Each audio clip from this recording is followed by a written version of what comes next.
राज्यात लोकशाही जिवंत नाही याला पंतप्रधान मोदी जबाबदार आहेत। विरोधी पक्ष संपून हुकुमशाहीकडे वाटचाल सुरू आहे। दरडोई उत्पन्नात मागे आहोत।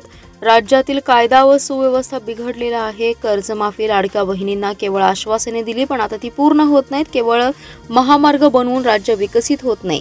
शिक्षण, आरोग्य, रोजगाराबरोबर शेतकरी समृद्ध झाला पाहिजे असा टोला माजी मुख्यमंत्री पृथ्वीराज चव्हाण यांनी भाजपाला लगावलाय। ते पुढे म्हणाले, राज्यातील कायदा व सुव्यवस्था ढासळली आहे। बीडची घटना खंडणीतून घडली आहे, त्यामुळे मोठे उद्योग राज्यात येत नाहीत। औद्योगिक गुंतवणुकीत महाराष्ट्र मागे आहे। खंडणीचे प्रकार थांबवण्यापेक्षा राज्य सरकार अशा लोकांना पाठबळ देते। दरडोई उत्पन्नात देशात महाराष्ट्राचा 19वा नंबर लागतो। याला जबाबदार महायुती सरकार आहे। विधानसभा निवडणुकीपूर्वी अनेक आश्वासने दिली। शेती कर्ज माफ होणार होतं, पण शेतकऱ्यांच्या आत्महत्या वाढल्या तरी कर्ज माफ होत नाही। लाडक्या बहिणींना 2100 रुपये अनुदान दिलं नाही। सरकारी तिजोरीवर कर्जाचा भार पडत आहे। ठेकेदारांना बिले मिळत नाहीत, त्यांना न्यायालयात जावं लागतंय। महायुतीच्या तिन्ही नेत्यांची तोंडे तिन्ही दिशेला आहेत। आदर्श असलेले महाराष्ट्र राज्य कोलमडले असल्याचा आरोप पृथ्वीराज चव्हाण यांनी केलाय। तर केंद्र शासनाने जातनिहाय जनगणना करण्याचं जाहीर केलंय।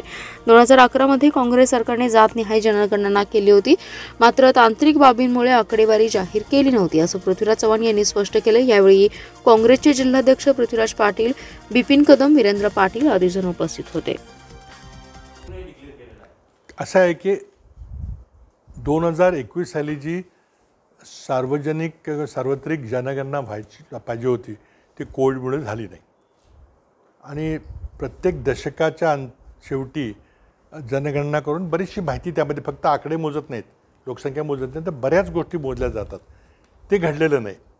म्हणून काँग्रेस पक्षाची अधिकृत मागणी की लवकरात लवकर जनगणना घ्या आणि त्यानंतर मग पुन्हा मतदारसंघाची पुनर्रचना करायची का नाही करायची, बरेच त्यातले विषय गुंतलेले आहेत। पण सर्वात महत्त्वाचं की जर आपण जनगणना केली आणि त्यामध्ये लोकांच्या सामाजिक स्थितीची, आर्थिक स्थितीची, रोजगाराची, शेतकऱ्यांची परिस्थिती जर आढावा घेतला गेला तर विकास कामाची दिशा ठरवण्याकरता ते फार महत्त्व ठरतं। म्हणून काँग्रेस पक्षाची मागणी आहे की लवकरात लवकर जनगणना केली पाहिजे आणि त्या जनगणना करताना जातवार माहिती गोळा केली पाहिजे।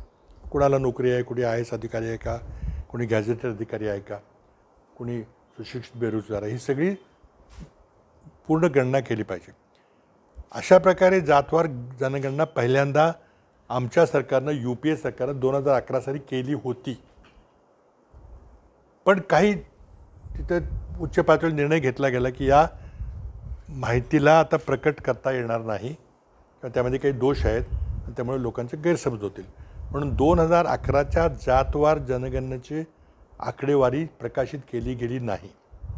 त्यानंतर जे सरकार आलं त्या सरकारने त्याचे दोष काढण्याचा प्रयत्न, पुन्हा चुका होते ते दुरुस्त करायचा प्रयत्न केला आणि मोदी सरकारने काम चालू ठेवलं आणि त्यांनी हे काम पूर्ण केलं।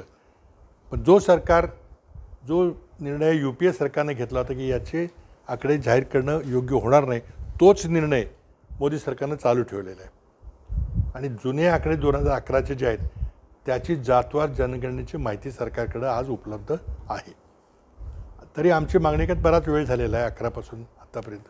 नव्यानं मागणी करा आणि मला वाटतं मी काय ऐकलं नाही, पण तुम्ही सांगता त्याप्रमाणे केंद्र सरकारने तशा प्रकारचा निर्णय घेतला, त्याचं स्वागत आहे।